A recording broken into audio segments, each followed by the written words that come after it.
Same pattern, different stage, new drama.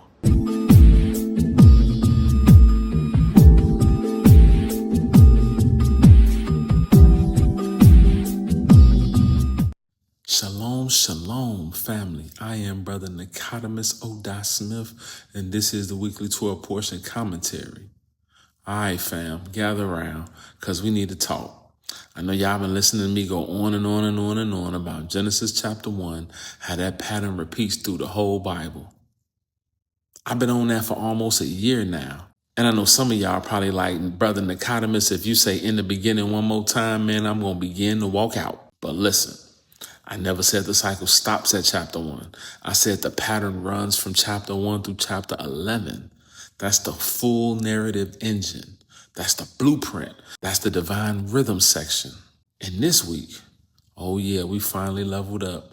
We moved past let there be light portion and stepped into the heat, into the mess, and the other stages of the cycle. Now we get to watch the rest of the pattern show up all over again as we move forward, especially when we land in Numbers chapter 5. So buckle up, because today we about to see how Genesis 6 through 8, the flood cycle, shows up in the most unexpected place. A marriage test? Same pattern, different stage, new drama. And once you see this pattern, the corruption, the investigation, the judgment, and the preservation, you'll never unsee it. Genesis 6 through 8 is the global version. Numbers 5 is the household version. Same God, same pattern, smaller splash. Now, this is section 1. Let's talk corruption.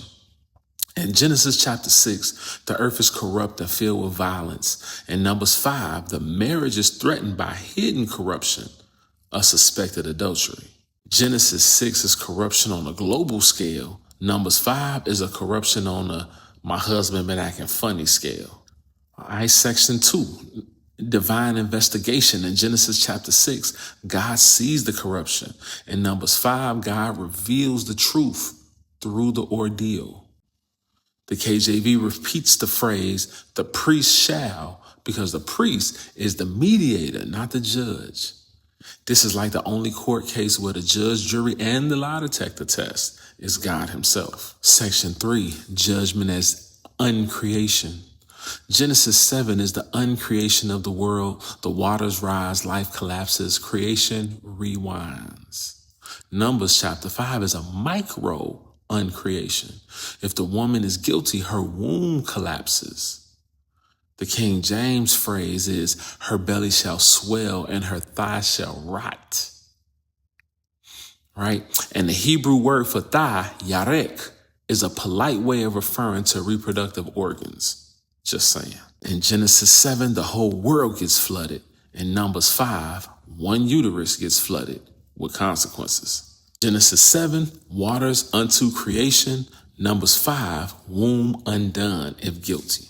Right? And then the preservation of the remnant, section 4. In Numbers 8, Noah is preserved as a faithful remnant. In Numbers 5, the innocent woman becomes the remnant, vindicated, protected, fruitful, and survive the waters. In the King James, they keep repeating, she shall be free. Freedom is a sign of innocence. God doesn't just judge, he vindicates. He clears the innocent like a spiritual pressure washer. If you ever heard God clear your name, type, he did it for me in the comments. Section 5, recreation and restored order. God restores order, whether it's a whole world or a household. Genesis 8:9 ends with a new world, a new covenant. Numbers 5 ends with a restored marriage or a righteous separation. Either way, the camp is purified. God is consistent. Whether he's dealing with a planet or a couple, he's still in the business of cleaning house. Turn up. If this helped you see the Bible's patterns more clearly, hit that like, smash on the subscribe, and then share something. And if you want the visual charts from today's lessons, drop me a comment that says, send the charts. See y'all next time on Study the Bible, Not the Sermon, where patterns reveal the person.